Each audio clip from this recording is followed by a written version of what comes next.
گویا مجھے جو کچھ بھی کرنا تھا مستقبل میں پیدا ہونے والی الجھنوں کو مد نظر رکھ کر کرنا تھا۔ انتہائی سوچ بچار کے بعد میں نے ٹیکسی لی اور لارڈ ہوٹل پہنچ گیا۔ میں اچھی طرح جانتا تھا کہ یہاں پر صورتحال کس قسم کی ہے، لیکن میں لارڈ ہوٹل میں کسی سے ٹکراتا بھی تو یہ لوگ میرے خلاف کوئی عملی قدم نہیں اٹھا سکتے تھے۔ میں ہال میں داخل ہوا تو کچھ لوگ میرے ارد گرد منڈلانے لگے، لیکن یہ لوگ قریب نہیں آ رہے تھے اور میں دیکھ رہا تھا کہ ان لوگوں کے تیور بھی کچھ پسندیدہ نہیں ہیں۔ ابھی مجھے ایک میز پر بیٹھے ہوئے زیادہ دیر نہ گزری تھی کہ پروفیسر اور جارج کیلمسٹ میرے دائیں بائیں آ کر بیٹھ گئے۔ جمال غالباً جان بوجھ کر میرے سامنے نہ آیا تھا۔ کیا لینے آئے ہو؟ یہ پروفیسر تھا۔ میں کچھ سمجھا نہیں۔ میں نے پوچھا ہے اس ہوٹل میں کیا لینے آئے ہو؟ یہ سوال میں آپ سے بھی پوچھ سکتا ہوں۔ میرے نیو یارک میں کہیں بھی جانے پر کوئی پابندی تو نہیں ہے اور نہ ہی تنظیم کے کسی بڑے نے مجھے اس ہوٹل میں آنے سے منع کیا ہے۔ پھر آپ لوگ کیوں پوچھ رہے ہیں؟ میں تمہیں ایک بات بتاؤں توقیر؟ ضرور بتاؤ۔ یہ مت سمجھنا کہ تمہیں تنظیم میں اپنی مرضی کا کھیل کھیلنے کے لیے کھلا چھوڑ دیا گیا ہے۔ تم میں اور تمہارے باپ میں بہت زیادہ فرق ہے۔ تمہارا باپ ایک دلیر آدمی ہے، سب کو علم ہے کہ وہ تنظیم کا باغی اور دشمن ہے۔ وہ جب بھی امریکہ آتا ہے دیدہ دلیری سے آتا ہے، تنظیم سے ٹکراتا ہے تو سب کو پتا چلتا ہے کہ تنظیم کے کسی دشمن نے وار کیا ہے۔ اس کی شخصیت سب کے سامنے عیاں ہے اور اس کی دشمنی مسلم ہے، لیکن تم ایک بزدل اور دوغلے انسان ہو۔ تم میں اتنی ہمت نہیں ہے کہ تم تنظیم کی کھچار سے باہر نکل کر تنظیم کے کسی فرد سے نبرد آزما ہو سکو۔ تم تنظیم میں رہتے ہوئے بھی تنظیم دشمنی کے تمام تر عزائم اپنے سینے میں چھپائے بیٹھے ہو، اور یہ بات تمہارے لیے بہت زیادہ خطرناک ثابت ہو سکتی ہے۔ میں فضول باتیں پسند نہیں کرتا۔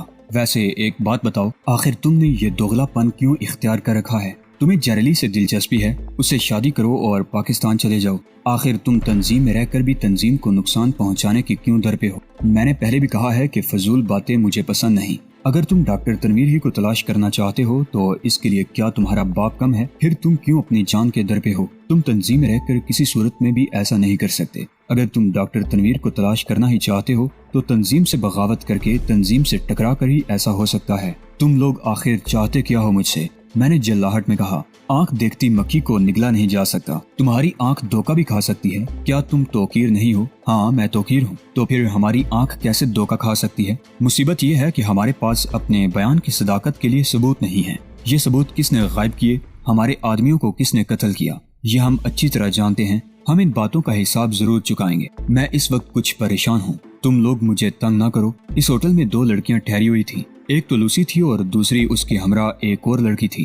وہ لڑکیاں اس وقت کہاں ہیں؟ پروفیسر کا سوال سن کر میں چونکے بغیر نہ رہ سکا۔ کیا مطلب؟ میں نے تشویشناک لہجے میں کہا۔ میرا مطلب تم اچھی طرح سمجھ رہے ہو۔ میرا ان لڑکیوں سے کیسے تعلق نہیں ہو سکتا؟ لوسی ایک غدار لڑکی ہے، یہ بات ہمیں معلوم ہو چکی ہے کہ اس نے ڈاکٹر تنویر کا پیغام عبدالجبار تک پہنچانے کی کوشش کی تھی۔ اس کی سرگرمیوں پر نظر رکھنا ہم سب لوگوں کی ذمہ داری ہے۔ اس وقت میرا دماغ کھول رہا تھا۔ یا تو پروفیسر میرا رد عمل دیکھ رہا تھا یا پھر ان لوگوں نے واقعی جینی اور لوسی کو کہیں غائب کر دیا تھا۔ غصے کے مارے اس وقت میرا برا حال تھا، لیکن میں یہ بھی نہیں چاہتا تھا کہ غصے کی حالت میں میرے منہ سے کوئی ایسی بات نکل جائے جس پر بعد میں مجھے کوئی نقصان اٹھانا پڑے۔ اس وقت میری حالت بہت دگرگوں تھی۔ میں بالکل مفلوج ہو کر رہ گیا تھا۔ میں جینی اور لوسی سے ملے بغیر واپس بھی نہیں جانا چاہتا تھا کیونکہ وہ بہت زیادہ خطرے میں تھی، اور میں دندناتا ہوا ان کے کمرے میں بھی داخل نہیں ہو سکتا تھا کہ اس حرکت سے بھی میری حیثیت پر فرق آتا تھا۔ میں اس وقت بالکل بے بس ہو کر رہ گیا۔ کیا تمہیں علم ہے؟ پروفیسر نے دوبارہ مجھے ٹوکا دیا۔ کیا؟ میں نے چونک کر کہا۔ یہی کہ اب وہ دونوں لڑکیاں کہاں ہیں؟ میں کچھ نہیں جانتا، مجھے کچھ علم نہیں ہے۔ ہم تمہارا اور عبدالجبار کا باہم تعلق ابھی تک معلوم نہیں کر سکے کہ تم دونوں کب اور کہاں ملتے ہو۔ جہاں تک ہمارا خیال ہے لوسی کے ساتھ والی لڑکی تمہارے رابطے کا کام کرتی ہے۔ تمہیں اچھی طرح علم ہے کہ وہ دونوں لڑکیاں کہاں ہیں۔ وہ ہماری ناک کے نیچے سے نکل گئی ہیں اور تم یہاں پر آب و ہوا کا جائزہ لینے کے لیے آئے ہو۔ وہ جہاں بھی گئی ہیں بچ کر نہیں جا سکتی۔ ہم تم سے زبردستی بھی پوچھ سکتے ہیں کہ وہ لڑکیاں کہاں گئی ہیں۔ کیوں خواہ میرا دماغ چاٹ رہے ہو؟ میرا ان لڑکیوں سے کوئی تعلق نہیں ہے اور نہ ہی تم مجھ پر کسی قسم کی کوئی زبردستی کر سکتے ہو۔ تنظیم تمہیں اس کی ہرگز اجازت نہ دے گی۔ میرے اور پیٹرسن کے خلاف بول کر تم لوگ پھنس چکے ہو۔ تم لوگوں نے جلا کر انکوائری تو کروا لی ہے لیکن کچھ ثابت نہ کر کے منہ کی کھائی ہے۔ براؤن کی رپورٹ پر چیف کے احکامات آتے ہی تم لوگ چیونٹیوں کی طرح مارے جاؤ گے۔ میرے نزدیک تمہاری حیثیت ایک چیونٹی سے زیادہ اور کچھ نہیں ہے۔ اگر تم نے تنظیم کے آداب کو پس پشت ڈال کر مجھے کوئی نقصان پہنچانے کی کوشش کی تو یاد رکھنا تمہارا انجام انتہائی عبرتناک ہوگا۔ تنظیم تو بعد میں تم لوگوں سے نمٹے گی، لیکن تمہارا حساب میں پہلے ہی چکا دوں گا۔ ہم لوگوں نے اپنا سب کچھ داؤ پر لگا دیا ہے اور یہ وہ فیصلہ کن بازی ہے جو ہماری قسمتوں کا فیصلہ کرے گی۔ یہ بات طے ہے اور تم اپنے گریبان میں جھانک کر دیکھ سکتے ہو کہ تم تنظیم کے لیے ایک ناسور ہو اور ہم اصولوں کے پکے ہیں۔ پھر یہ کیسے ممکن ہے کہ ہم تم سے مات کھا جائیں؟ ہم نے مات کھانے کے لیے کھیل شروع نہیں کیا تھا۔ ہم اپنی مات کو جیت میں بدلنے کے لیے سب کچھ کر سکتے ہیں اور وہ وقت آ گیا ہے کہ ہم اصولوں پر ہونے کے ناطے اپنی جیت کی طرف قدم بڑھائیں، اور اس کا آغاز ہم تم ہی سے کر رہے ہیں۔ تمام برائیوں کا منبع تم ہی ہو۔ تم بہت کچھ اگلو گے۔ براؤن نے پیٹرسن کے ملوث ہونے کی وجہ سے تم پر کوئی سختی نہیں کی ہے، لیکن ہم تم سے کوئی رعایت نہیں برتیں گے۔ تم چاہتے کیا ہو مجھ سے؟ میں نے جلا کر کہا، تم ابھی بچے ہو، زمانے کی اونچ نیچ ابھی اچھی طرح نہیں سمجھتے۔ پل پل کروٹیں لیتے حالات انسان کو تنکے کی طرح بکھیر دیتے ہیں۔ تم کتنی دیر تک فقط اپنی خوش بختی کے سہارے زندہ رہو گے؟ اب جب کہ تمہاری بدبختی کے دن شروع ہو گئے ہیں، تمہیں اچھی طرح علم ہو جائے گا کہ تم اب تک کن دل خوش کن سرابوں میں بھٹکتے رہے ہو۔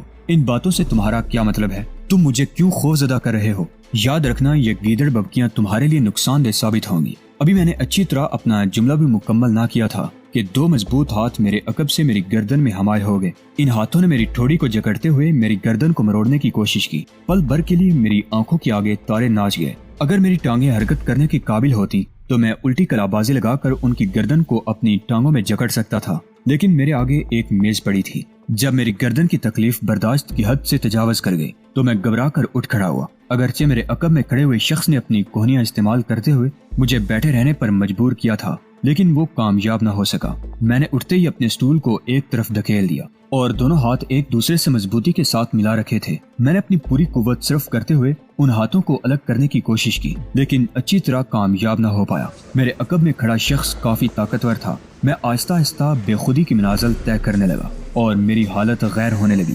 نفسیاتی طور پر مجھے یوں لگ رہا تھا جیسے میرا سر چوہے دان میں پھنس چکا ہے۔ میں اس بات کا تصور بھی نہیں کر سکتا تھا کہ یہ لوگ اس حد تک پہنچیں گے۔ میں تو اس ذہن میں تھا کہ اگر میں نے ان لوگوں کو منہ نہ لگایا تو یہ بھی کنی کترا کر نکل جائیں گے، لیکن ایسا نہ ہوا تھا۔ ان کے عزائم اچھے نہ تھے۔ میں نے اپنی دائیں ٹانگ کو اور اٹھایا اور زور سے میز پر دے مارا۔ میز کے ساتھ ہی پروفیسر اور جارج کیلمسٹ بھی دوسری طرف جا اٹھے۔ میز الٹانے سے میرے وجود میں ایک تناؤ سا پیدا ہو گیا۔ میں ابھی تک اپنے عقب میں کھڑے شخص کی جھلک نہ دیکھ پایا تھا۔ بہرحال وہ جو کوئی بھی تھا میرا دشمن تھا۔ میں نے ایک مرتبہ پھر اپنے دونوں ہاتھ اس کی کلائیوں پر رکھ دیے۔ بظاہر میں ایک بار پھر اس کے ہاتھوں کو ایک دوسرے سے جدا کرنے کی کوشش کرنے والا تھا، لیکن حقیقتاً میرا دوبارہ ایسا کرنے کا ارادہ کوئی نہیں تھا۔ یہ فقط دکھاوا تھا۔ دوسرے ہی لمحے میں پوری قوت کے ساتھ اچھلا اور اپنے سر کو پچھلی جانب جھٹکا دیا۔ ایک دل خراش چیخ بلند ہوئی۔ میری لگائی گئی الٹی ٹکر اس کی ناک پر پڑی تھی۔ چیخ کے ساتھ ہی اس کے ہاتھوں کی گرفت چھوٹ گئی اور میرے عقب میں کھڑا شخص خرخراتا ہوا زمین بوس ہو گیا۔ میں ایک جھٹکے کے ساتھ پلٹا اور اپنے عقب میں دیکھا، لیکن میں ابھی اچھی طرح سنبھل بھی نہ پایا تھا کہ ایک تیز دار خنجر میرے پیٹ میں اترتا چلا گیا۔ میرے منہ سے ایک بھیانک چیخ نکلی۔ مجھے یوں لگا جیسے میری تمام تر آنتیں کٹ گئی ہوں۔ لاشعوری طور پر میں نے اپنے دونوں ہاتھ پیٹ پر رکھے اور بیٹھتا چلا گیا۔ زمین پر لیٹنے سے پہلے میں نے سر گھما کر اپنے قاتل کو دیکھا۔ یہ وہی امریکی غنڈا تھا جس کے ساتھی کو میں نے بڑی مارکیٹ میں قتل کیا تھا۔ اس کے پتلے پتلے ہونٹوں پر پان کی لالی موجود تھی اور وہ بڑی لاپرواہی سے جگالی میں مصروف تھا۔ خنجر اسی کے ہاتھ میں پکڑا ہوا تھا۔ تکلیف کی شدت سے میں ہونٹوں کو دانتوں میں دبائے کراہیں نکال رہا تھا۔ اس وقت میں جس قسم پرسی کی حالت میں پڑا تھا آپ لوگ اس کا تصور بھی نہیں کر سکتے۔ تمہیں یہ حرکت کرنے کی اجازت کس نے دی؟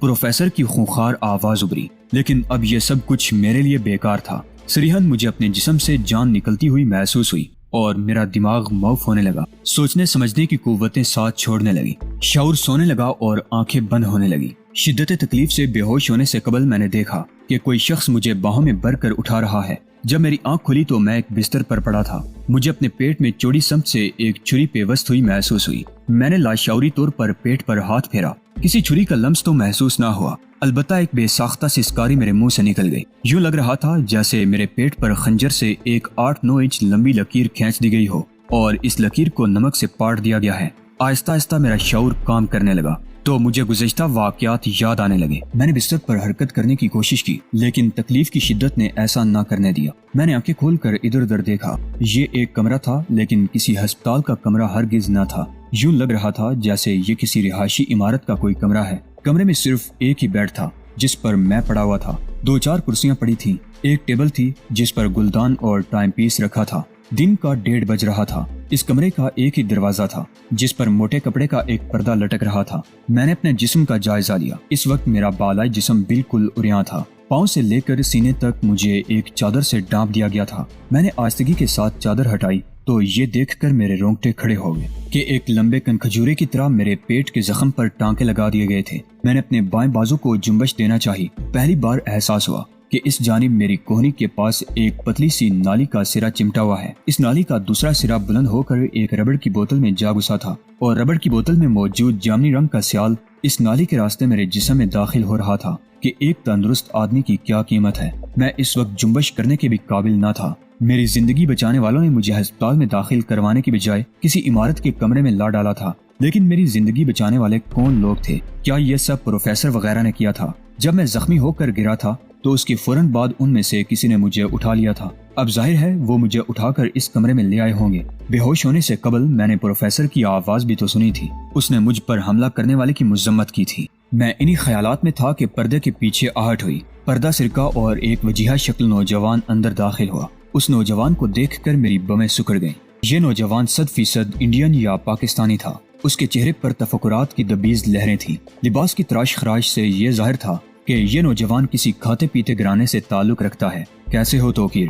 وہ میرے قریب پڑی ہوئی کرسی پر بیٹھتے ہوئے بولا اور اپنا دائیں ہاتھ اس نے میرے رخسار پر رکھ دیا۔ اس کی آواز میں حقیقی ہمدردی کا ایسا تاثر تھا کہ میں اسے سنجیدگی سے محسوس کیے بغیر نہ رہ سکا۔ یہ نوجوان نہ جانے کون تھا، بہرحال اس نے بڑی نفیس اردو بولی تھی۔ تم کون ہو اور میرا نام کیسے جانتے ہو؟ تمہارا نام کیا ہے اور میں اس وقت کہاں ہوں؟ میں نے اس پر سوالات کی بوچھاڑ کر دی۔ تم اپنے آپ کو مطمئن رکھو، تم اس وقت دوستوں میں ہو۔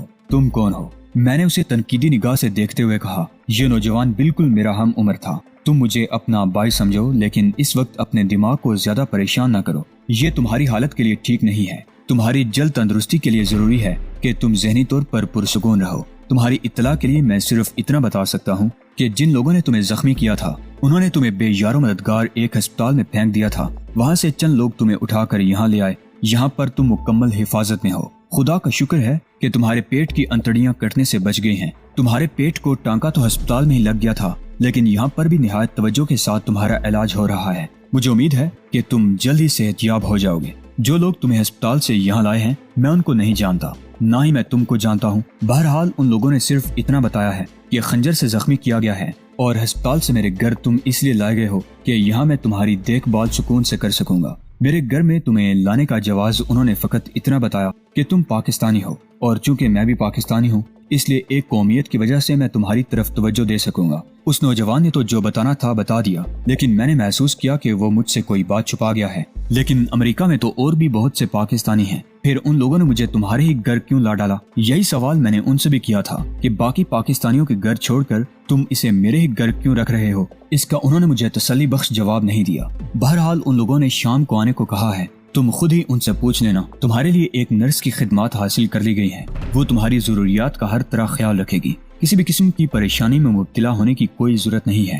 یہ نوجوان مجھے تسلیاں دے کر چلا گیا اور میں حالات کی اس نئی کروٹ پر غور کرنے لگا۔ اس نوجوان نے کہا تھا کہ میں اس وقت دوستوں کے درمیان تھا۔ اگر یہ صحیح تھا تو پھر میرے یہ دوست کون تھے؟ میں کن لوگوں کے درمیان تھا اور کس طرح ان کے پاس پہنچا تھا؟ وہ لوگ کون تھے جو مجھے اسپتال سے اٹھا کر ادھر لائے تھے؟ جینی اور لوسی کا کیا بنا؟ مجھے کچھ معلوم نہیں تھا۔ جب میں اپنے دشمنوں کے درمیان گرا ہوا تھا اس وقت پروفیسر نے ان کے متعلق مجھ سے پوچھا تھا کیا وہ فی الواقع ہوٹل سے غائب ہو گئی تھی اور ان کے ہاتھ نہیں لگی تھی، یا یہ سب مجھے گھیرنے کے لیے ان کی کوئی چال تھی؟ میں جب لارڈ ہوٹل میں پہنچا تھا تو اس وقت سے تقریباً پون گھنٹہ پیشتر میں نے جینی کو اطلاع دی تھی کہ میں جلد ہی اس کے پاس پہنچ رہا ہوں اور وہ میرا انتظار کرے۔ مجھے ویون کے چکر میں زیادہ وقت لگ گیا اور میں نصف گھنٹہ دیر سے لارڈ ہوٹل پہنچا تھا۔ اس کو ہوٹل سے اغوا کرنے کے لیے ہمارے دشمنوں کے پاس خاصا وقت تھا، مگر شاید ان دونوں کے لیے انٹرنیشنل گارڈ کی طرف سے کوئی امداد پہنچ گئی تھی، یہی ممکن تھا۔ جینی نے ان لوگوں کو بتایا ہوگا کہ میں بھی لارڈ ہوٹل میں پہنچ رہا ہوں، اس لیے انہوں نے وہاں رہ کر میرا انتظار بھی کیا ہوگا